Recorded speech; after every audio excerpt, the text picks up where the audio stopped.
This video contains spoilers for Act 1 of Baldur's Gate 3.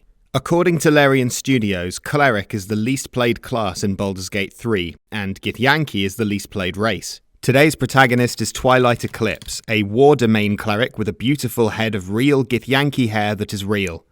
What is a Githyanki, you ask? They're little green guys from space. Our story begins aboard a Mind Flayer ship, where Twilight Eclipse is being held hostage, with a brain worm behind his eye. When the Nautilus accidentally flew into hell, Twilight Eclipse seized the moment to escape his pod. Like a double espresso on a Sunday morning, he made his way effortlessly through the sphincter. In the next room, he encountered a man with an exposed brain that started talking to him telepathically. It was like the time I went to Basingstoke and I saw— The exposed brain quivers in expectation.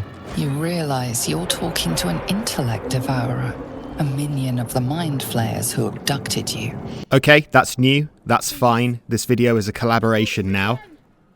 Even if that does make me feel a bit insecure about my artistic ownership of this video.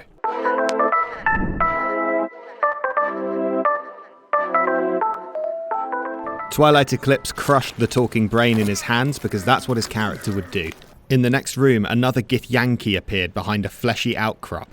She leapt through the air and offered a traditional Githyanki greeting.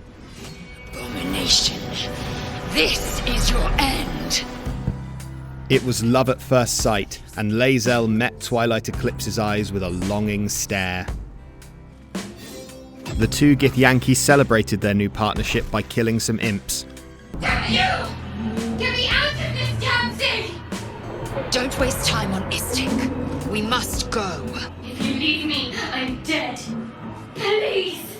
Lae'zel had a point, they did need to get going. The two Githyanki made their way through the sphincter and encountered some American football mascots who were really going at it. Then a dragon showed up, and everything went black. Twilight Eclipse's body washed up on a strange shore. He had died doing what he loved. Oh, no, he's alive. Twilight Eclipse was relieved to realize that his hair was perfectly in place. Not that there was any risk that it wouldn't be, but it was a relief nonetheless. Further along the beach, Twilight Eclipse encountered Shadowheart, the elf he'd abandoned on board the ship. A strange psychic connection between the two of them revealed that Shadowheart was a bigot. Distrust, hostility, because you are Gith. Twilight Eclipse bravely challenged the loathsome elf and was killed. Hold on, that doesn't sound quite right. Let me read my notes again. Here we go. Twilight Eclipse saw Shadowheart on the beach, but his psychic connection revealed that she was a rude bigot, so he left her to it, and Shadowheart ran off to buy a copy of the Telegraph. In the wreck of the Nautilus, Twilight Eclipse put down two intellect devourers. These creatures had presumably just finished wiping out 5 or 6 level 1 parties, as is their way. Next, Twilight Eclipse encountered the roguish Astarion. In the grass.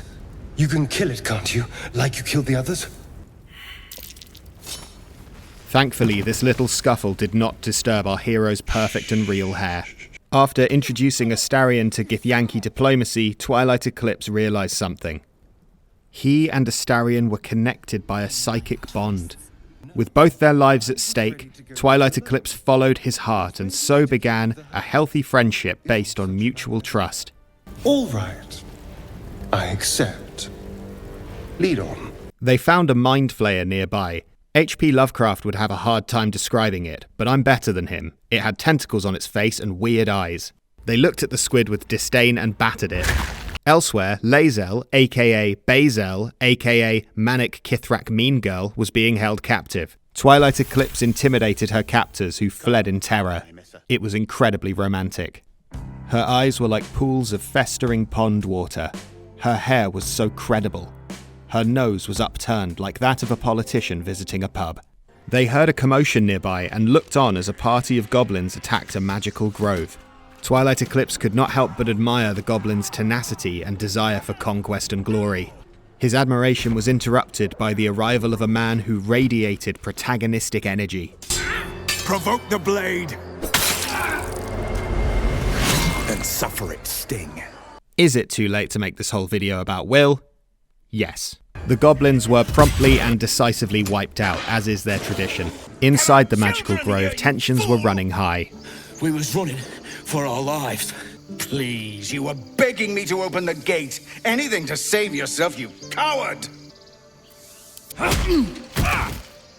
As a war domain cleric, Twilight Eclipse had no time for weakness, so he zoned out while the tiefling waffled on about druids. He wondered how he would get the worm out of his brain, and whether the tiefling found his hair convincing. Will the warlock was teaching a child the basics of combat. Twilight Eclipse intervened to tell him his efforts were in vain, and for about half a second went full Grinch. Will explained that he was hunting a devil called Karlach. An archdevil soldier I swore on my good eye to kill. She's out there now, preying on the innocent. I don't kill her, she'll leave behind nothing but a trail of corpses. Twilight Eclipse thought Karlach sounded kind of based, but he agreed to help Will out in exchange for Will joining the team. This was the worst decision Will would ever make. The bigot Shadowheart was also at the camp, pondering her orb. She explained that she wanted to be left alone, which was why she was sat in plain view fondling a magical artifact. This grove is the home of the druid Halsin. Apparently he's a reputed healer. He could probably help us. If only he hadn't gone missing. Twilight Eclipse was done humouring the lesser cleric, so he left her to her performative loneliness and exposition dumping. Within the grove, the druid leaders were deliberating what to do with a child who had tried to steal a magical artifact. Twilight Eclipse did not want to get involved. There were, he reasoned, two sides to every story. It was like a trolley problem, where he could either let the druids imprison a child without trial, or intervene and make a whole thing out of it. Ultimately, the child tried to run and was killed by a snake. Twilight Eclipse took solace in knowing this was not his fault. All things considered, the parents took the news quite well. That snake! That... Ah! Later, Twilight Eclipse and Lae'zel bullied a tiefling to get more information about a Githyanki creche. The tiefling was clear. If there are Githyanki west of here, that must be our objective. Purification cannot wait. The logic was sound. Finding the Githyanki would solve all of their problems. After leaving the grove, the party encountered travellers along the road. As they approached, they discovered A strange symbol glows marked on their flesh, and something within you stirs in response. That's what I was going to say, yes. A A shiver ran across his mind and the parasite writhed in his head. The whole situation got out of hand and the ensuing fight ended predictably. The dead dwarf had a parasite in his head too, which bonded with Twilight Eclipse. It thought he was a cool customer. Lae'zel expressed her admiration for Twilight Eclipse. When I come near, your odor alone is enough to make my neck sweat and my hairs stand on end. Same, he replied, but about you. The mood in the camp was immaculate. Everyone was saying how great of a guy Twilight Eclipse was. I'm not easily impressed by people, but you're stronger than I gave you credit for. Perhaps we're uncommonly fit. Video games really do appeal to the male fantasy. Lae'zel was in a sentimental mood and started talking about astrology. Twilight Eclipse didn't mind because Githyanki are totally into that. And then this YouTube video stayed monetized. The following morning, Twilight Eclipse barely managed to intimidate a little dog to let him pet it. Then the party encountered a mysterious dead animal. Astarion insisted it wasn't worth looking into, and Twilight Eclipse agreed. It was boring.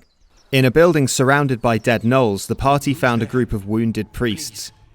They overshared that they, like Will, were hunting down the devil Karlach. Then, their leader made a huge mistake. This is the sword of justice, blessed by Tyr. I've wielded it since I swore my oath. Lae'zel really liked her new sword. The party leveled up. Will leveled up so hard that he broke his little profile picture. Very mysterious, Will. God, he's cool. Not far away, the party found the devil Will had been looking for. It turned out, however, that she'd actually had a really bad time in hell. Karlach was a misfit and she belonged in the team, despite Will's initial hesitance. Not much later, they encountered the Githyanki patrol, who were giving the locals a warm welcome. Are you straight from the creche, wandering unbidden? And in the company of local vermin? Explain yourself, Vinisk! Twilight Eclipse wasn't sure how to respond to the questioning, so he told the Gith commander that he would kill his non-Gith companions later when they ceased to be useful. Your lips spill falsehoods! You have taken on the soft, cowardly ways of this world. Then the Gith slaughtered Twilight Eclipse and his whole party. Wait, no, that's a mistranslation. Let me try this again. Twilight Eclipse wasn't sure how to respond to the questioning, so he lied and said that Will and Astarion were his prisoners. Your lips spill falsehoods!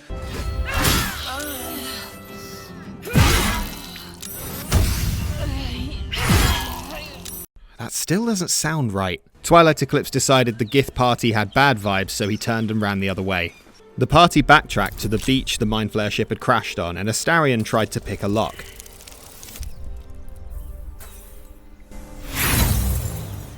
Next, a hand appeared out of a magical portal, and Twilight Eclipse did the first thing he could think of.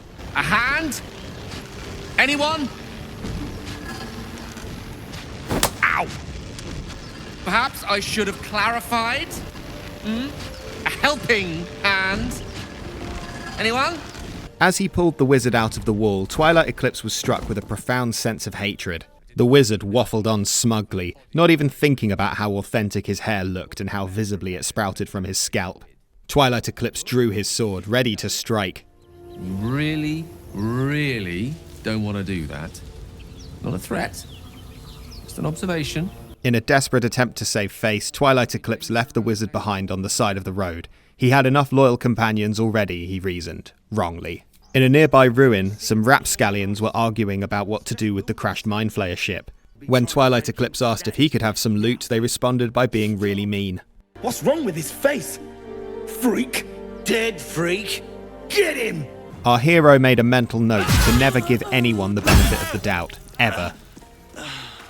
Astarion failed to pick a lock again, perhaps employing weaponized incompetence so people would stop asking him to do things. The party eventually made their way in by jumping through a hole in the floor and set up camp. There, Will was accosted by his demonic patron because he hadn't killed Karlach like she'd asked him to. His punishment for being a total flake was growing a set of horns. Warlock pacts tend to be unforgiving from what you know of them. Will was lucky he didn't face a more severe punishment. Yes, it definitely could have been worse. She could have shown him his future, which would have been unfortunate. After resting, the party walked confidently into a tomb and Will triggered an explosive trap. No, hang on. After resting, the party saw a tomb with bad vibes and left it alone. Astarion finally managed to pick a lock and the party stumbled across a mysterious book. Punching the book did not prove helpful, but then Twilight Eclipse remembered he was a cleric.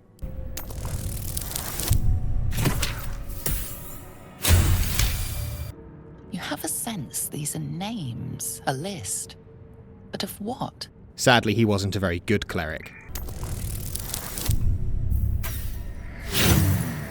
After pressing a button, Twilight Eclipse watched in horror as the dead came back to life. It was like Night of the Living Dead, or Dawn of the Dead, or Day of the Dead, or Scooby-Doo on Zombie Island. It turned out Lae'zel was very good at re-killing skeletons. After the fight, the party found an amulet that lets the wielder speak to the dead. This was, of course, worthless. You might as well find a hat that lets you speak to failures. A floating corpse emerged from a sarcophagus and began speaking in riddles. What is the worth of a single mortal's life?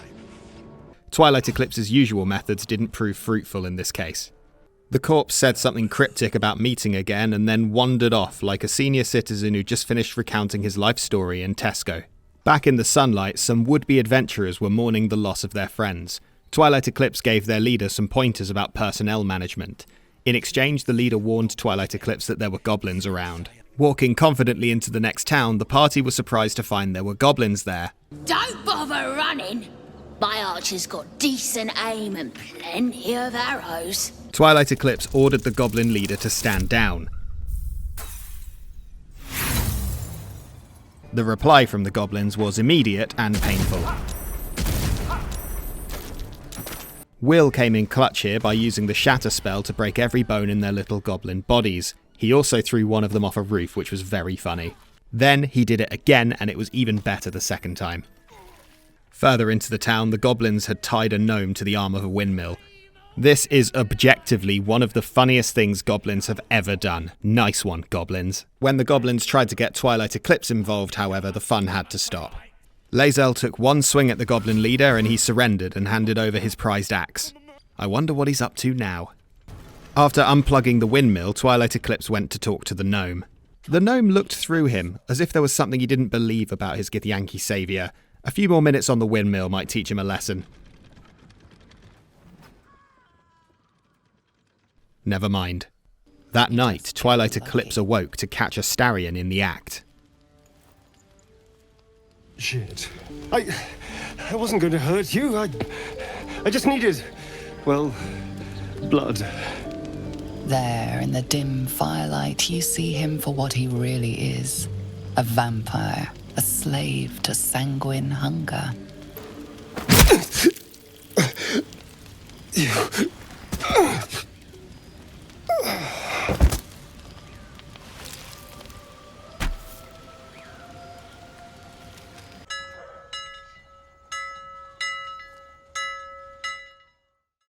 Astarion's tenacity could not be mirrored, but Karlach was happy to step over the threshold and take up his old position in the party. Back on the road, the party encountered 3 ogres, one of whom was a loquacious logophile, thank you Google. I have eyed yet another prize. Fortune favours our bellies. Among the dead ogre's possessions was a tiara that makes you clever. As soon as Twilight Eclipse put it on, he realised killing Astarion might have been a bit rash. Up the road, the goblin camp lay in wait. Twilight Eclipse walked in confidently, as was his way, and was surprised by the warm welcome he received. Easy, lads. We got a true soul coming through. As the party attempted to cross a bridge, their minds were filled with cryptic exposition about shadowy figures and the like. Classic D&D. Any DM who says they haven't used shadowy figures to set up a plot is a liar, and they probably make you spend a full action to drink a potion, the nerd. The squad were rescued by Shadowheart the Bigger, who just happened to be there totally by mistake. You're lucky I managed to catch up with you when I did. We're both lucky. Shadowheart explained to the party that they needed her and they needed her magical artifact. She was half right. The artifact chose Lae'zel as its new protector, which felt like a bit of a snub to Twilight Eclipse, but he did have complete access to everyone's inventory anyway. Now inside the goblin camp, Twilight Eclipse pushed the limits of his royal welcome and told a tough-looking goblin to kiss his foot. Surprisingly, it worked. This was his kind of crowd. A goblin sorcerer said she could remove Twilight Eclipse's brainworm, so he followed her into her private quarters, alone. Drink this. It'll purify ya. You recognize telltale flecks of werejackal blood. It's a potion of sleep. He knew what it was, but these goblins seemed so nice that he drank it anyway. It was a trick. You can't even trust goblins anymore, is nothing sacred. Twilight Eclipse ripped those chains apart like a corgi tearing into an unsupervised rug. He gathered the party and taught the goblin priestess a lesson. Once you cross a gith, that's pretty much it for you. It turned out the real boss of the goblins was a drow called Minthara. If the inhabitants do not realize you are the knife at their throats, we can use that against them. Go to their refuge and make your way inside. As a friend. Twilight Eclipse realized too late he may have just joined the bad guys fighting for a god he didn't believe in. Karlach had some notes. Whoa, soldier. What did you just do? Twilight Eclipse proudly explained they were going hunting for heathens, which didn't go down very well. You may serve the Absolute, but I don't, alright? I don't!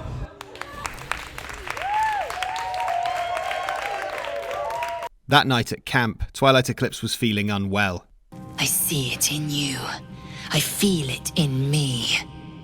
We are lost. I will be quick with my blade. First you, then the others. Then, myself. He'd come this far doing everything Lae'zel told him. Why stop now?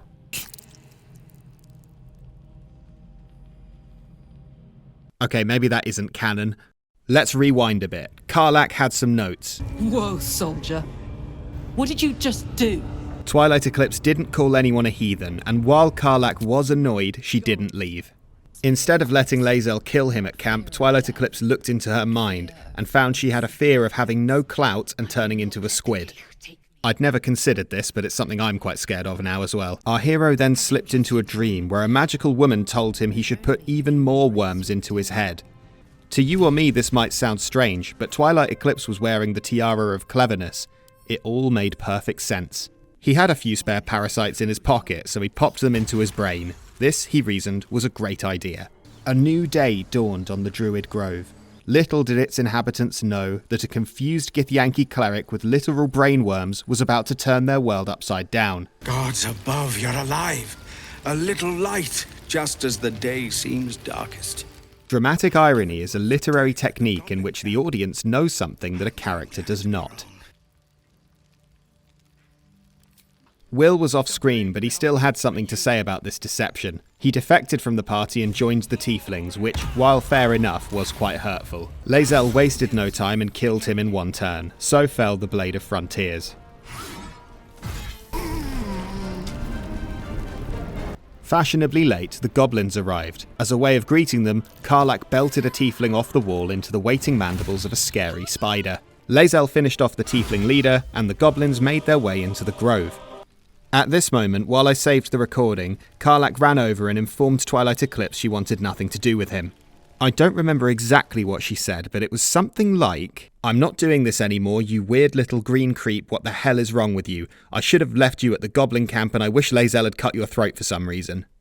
Now it was just Twilight Eclipse and Lae'zel, two Githyanki bravely fighting alongside goblins and massacring civilians who weren't even fighting back. Maybe Will and Karlach had a point. Following Minthara's orders, the gruesome twosome attacked some druids and were slaughtered. Oh wait, no, that's an earlier draft. They used Mage Hand to activate a lift and sneak up on the druids from behind. Wiping out the casters gave them the advantage they needed to wipe out every last resident of the grove. Hooray! It is worth considering that this last druid is the one who had that child killed by a snake earlier. This is a moral grey area. Maybe two wrongs can make a right if both wrongs are really, really bad. That night, Twilight Eclipse turned down Minthara's advances at camp, went to sleep, and then woke up when Minthara tried to kill him. He tried to intimidate his way out of the situation, saying she wasn't tough enough to do it. And then he died. Is that right? That doesn't sound right. That night, Twilight Eclipse turned down Minthara's advances at camp, went to sleep, woke up when Minthara tried to kill him, and then tried to persuade her to stand down. And then he died. No, he didn't. That's not right. That night, Twilight Eclipse did not turn down Minthara's advances at camp, went to a creepy temple, discussed battle tactics or something, attempted to delve into Minthara's deepest fears within her mind, got caught, went to sleep, woke up when Minthara tried to kill him, and died. Why have I written down so many bad endings? This is the one. That night, Twilight Eclipse did not turn down Minthara's advances at camp, went to a creepy temple, discussed battle tactics or something, did not attempt to delve into Minthara's darkest fears, and then she said, "I would have you by my side in Mensa Berensen when our work on the surface is done." Twilight Eclipse had a funny feeling he would die if he didn't go along with this, so he did, and said they should go and see the Absolute together. And that's how Twilight Eclipse and his beautiful, authentic Githyanki hair ended up joining a cult. Allow me to extend a massive and sincere thank you to my new patrons, Milkdew, Dude of 0234, and Holly. Thank you so much for supporting the channel. If you'd like early access to future videos, or special bonuses like Twilight Eclipse's character sheet for use in D&D 5e, you can follow the link in the description. Bye!